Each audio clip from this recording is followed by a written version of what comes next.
प्रिय अति प्यारे परिवार, ख्रीस्ट बिना अंधियारा, प्रिय अति माता पिताओं, प्रिय अति प्यारे भाइयों बहनों, अति बुजुर्ग माता पिताओं, अति बच्चों व अति युवाओं।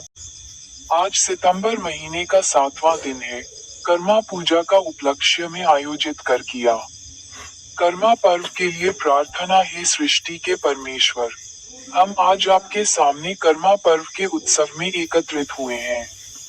ये पर्व हमें प्रकृति के साथ आपके गहरे संबंध की याद दिलाता है और हमें जीवन, हरियाली और समृद्धि के लिए आपकी उदारता के लिए धन्यवाद देने का अवसर देता है। हम आपको उन पेड़ों के लिए धन्यवाद देते हैं जो हमें फल देते हैं, उन नदियों के लिए जो हमारे खेतों को सींचती हैं, और उस धरती के लिए जो हमारी जरूरतों को पूरा करती है।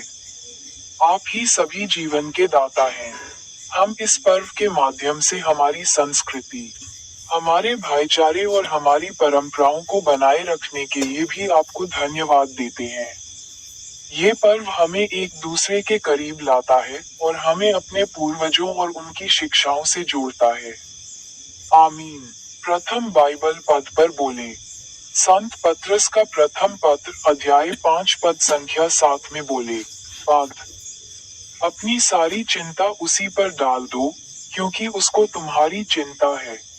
छोटा अर्थ, अपनी सभी चिंताएं परमेश्वर को सौंप दो, क्योंकि वह तुम्हारी परवाह करते हैं।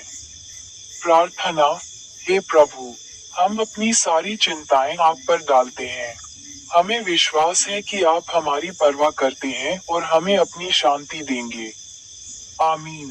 संदेश, जब आप चिंतित या परेशान महसूस कर रहे हों, तो अपनी समस्याओं को परमेश्वर को सौंप दें। वह आपका बोझ उठाएंगे और आपको शांति देंगे। द्वितीय बाइबल पद पर बोले। द्वितीय इतिहास का ग्रंथ अध्याय 18 पद संख्या 30 में बोले, पद, आराम के राजा ने अपने रथ के सरदारों को आज्ञा दी थी कि तुम छोटे बड़े किसी से न लड़ना, परंतु केवल इस्राएल के राजा से लड़ना। छोटा अर्थ, आराम के राजा ने केवल इस्राएल के राजा से लड़ने का आदेश दिया था, किसी और से नहीं।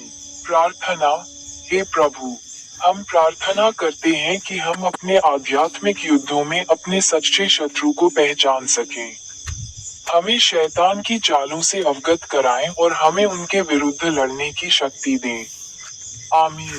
संदेश, जीवन में हमारे सच्चे शत्रु अक्सर बाहरी लोगों के बजाय अंधकार की शक्तियां होते हैं। हमें ये पहचानने की आवश्यकता है कि हमारा आध्यात्मिक युद्ध कहाँ है और उसी के अनुसार लड़ें। तृतीय बाइबल पद पर बोले। गिनती अध्याय 24 पद संख्या 7 में बोले, पद, उसके घड़ों से जल बहता रहेगा और उसका बीज बहुत जल के पास रहेगा, और उसका राजा अगाग से महान होगा और उसका राज्य उन्नत किया जाएगा। छोटा अर्थ, परमेश्वर के लोगों का जीवन प्रचुरता से भरा होगा और उनका राजा सबसे महान होगा। प्रार्थना, हे परमेश्वर, हम प्रार्थना करते हैं कि हमारा जीवन आपकी प्रचुरता से भरा रहे। आप हमारे हृदयों पर राज करें और हमें अपने राज्य में बढ़ाएं। आमीन। संदेश, परमेश्वर अपने लोगों को प्रचुर मात्रा में आशीष देते हैं। जब हम उनके मार्ग पर चलते हैं, तो हमारा जीवन उनकी आशीषों से फलदायी होता है। आखिरी बाइबल पद पर बोले।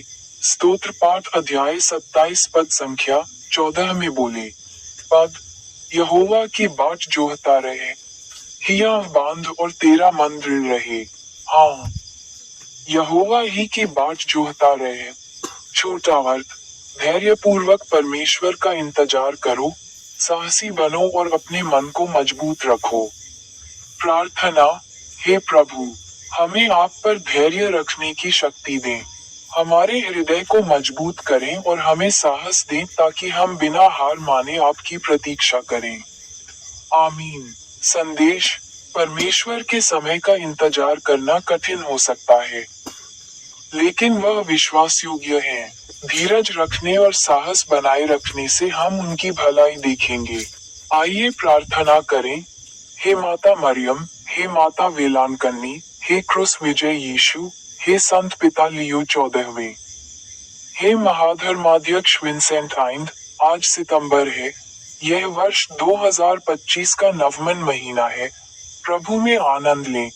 इसका अर्थ है स्वयं ईश्वर में आनंद, प्रसन्नता और संतुष्टि पाना। हे प्रभु, हम प्रार्थना करते हैं कि आप हमारी धरती को उपजाऊ बनाए रखें, हमारे फसलों की रक्षा करें और हमारे घरों को समृद्धि और शांति से भर दें।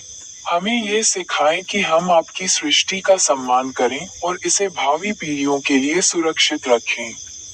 हम ये प्रार्थना कर्म देवता के रूप में आपकी महिमा करते हुए और हमारे जीवन को आपकी भलाई के लिए समर्पित करते हुए करते हैं। आमीन।